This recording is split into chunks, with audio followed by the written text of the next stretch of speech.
Hello friends, welcome to Sundar's lunch box. ఈరోజు మన వీడియోలో బెంగళూరు స్పెషల్ బెన్నె దోశని ఎలా ప్రిపేర్ చేసుకోవాలో చూద్దామండి. ఈ దోశని ఇన్స్టాంట్గా ప్రిపేర్ చేసుకుంటామండి. దోశ టేస్ట్ అయితే చాలా బాగుంటుంది.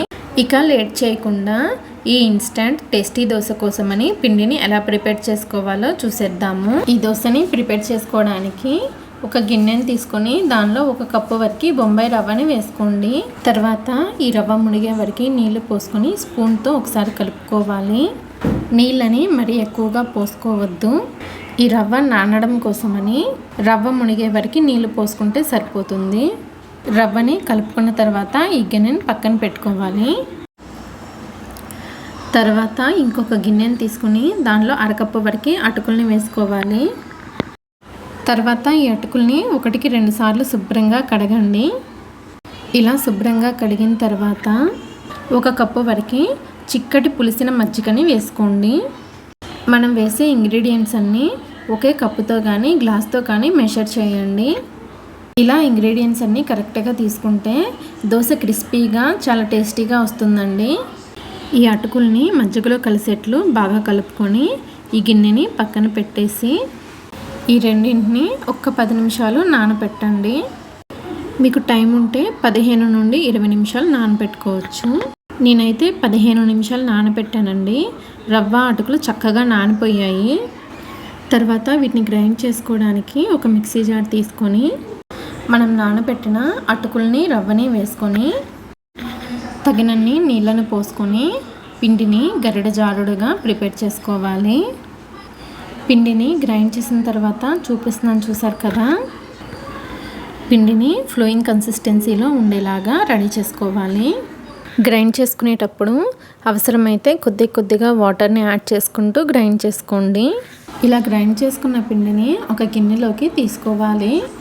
తర్వాత ఏ కప్పుతో అయితే రవ్వను వేసుకున్నారో అదే కప్పుతో 3/4 కప్పు వరకు బియ్యం పిండిని వేసుకోండి. తర్వాత 2 నుండి 3 టేబుల్ స్పూన్లు మైదా పిండిని వేసుకోండి.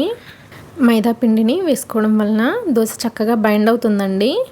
అలాగే దోశ అనేది మంచి రంగులో రావడం కోసం 1 టీ స్పూన్ వరకు పంచదారని వేసుకోండి. తర్వాత మీ రుచికి తగినంత ఉప్పును కూడా వేసుకోండి. బియ్యం పిండి, మైదా, పంచదార, ఉప్పు మనం గ్రైండ్ చేసిన పిండిలో కలిసేట్లు బాగా కలుపుకోండి. ఎక్కడ ఉండలు అనేవి లేకుండా విస్కర్తో కలుపుకున్నారంటే పిండి చక్కగా కలుస్తుందండి. పిండి కొంచెం గట్టిగా ఉందనిపిస్తే కొద్దిగా వాటర్ని వేసుకొని కలుపుకోండి. బియ్యం పిండి, మైదా వేసుకోవడం వలన దోశ పై లేయర్ అనేది క్రిస్పీగా వస్తుందండి. అటుకుల్ని వేసుకోవడం వలన దోశ లోపల సాఫ్ట్గా ఉంటుంది. పిండిని ఉండలు లేకుండా కలిపిన తర్వాత చూపిస్తున్నాను చూడండి.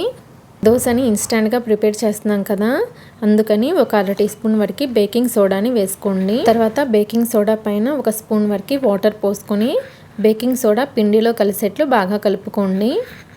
బేకింగ్ సోడాని వేయడం వలన దోశ పర్ఫెక్ట్గా వస్తుందండి. ఇవేమీ వేయడం ఇష్టం లేకపోతే ఇలానే దోశని వేసేసుకోవచ్చు. దోశల పిండి కన్సిస్టెన్సీ అనేది ఇలా గరిటె జారుడుగా ఉండాలి. దోశల పిండి రెడీ అయిపోయింది. ఇప్పుడు దోశలు వేసుకోవడానికి స్టవ్ ఆన్ చేసి పెనాన్ని పెట్టి పెనాన్ని బాగా వేడి చేసుకోవాలి. పెనం బాగా వేడైన తర్వాత కొద్దిగా నూనెని వేసుకొని టిష్యూ పేపర్తో ఈ విధంగా తుడిచేసేయండి. తర్వాత మంటని మీడియం ఫ్లేమ్లో పెట్టుకొని మనం ప్రిపేర్ చేసిన పిండిని 1 నుండి 1.5 గరిటెల వరకు వేసుకొని దోశని కొద్దిగా మందంగా స్ప్రెడ్ చేయండి.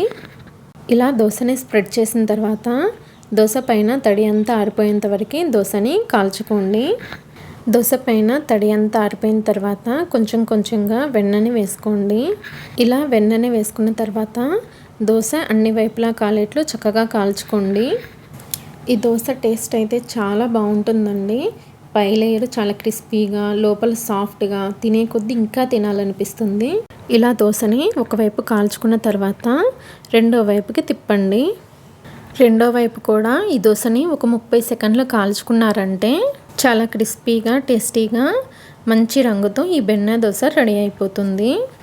ఇలా దోశని 2 వైపులా కాల్చుకొని సగానికి ఫోల్డ్ చేసుకున్నారంటే ఇన్స్టెంట్గా చాలా రుచిగా ఉండే బెంగళూరు స్పెషల్ బెన్నె దోశ రెడీ అయిపోతుంది. ఈ దోశని ఏ చట్నీతో సర్వ్ చేసుకున్నా టేస్ట్ చాలా బాగుంటుంది. ఈ బెన్నె దోశ రెసిపీని మీరు కూడా తప్పకుండా ట్రై చేయండి. ఈ బెన్నా దోశ రెసిపీ కనుక మీకు నచ్చినట్లయితే సుందర్స్ లంచ్ బాక్స్ ఛానల్ని లైక్ చేసి షేర్ చేసి సబ్స్క్రైబ్ చేసుకోండి. Thanks for watching.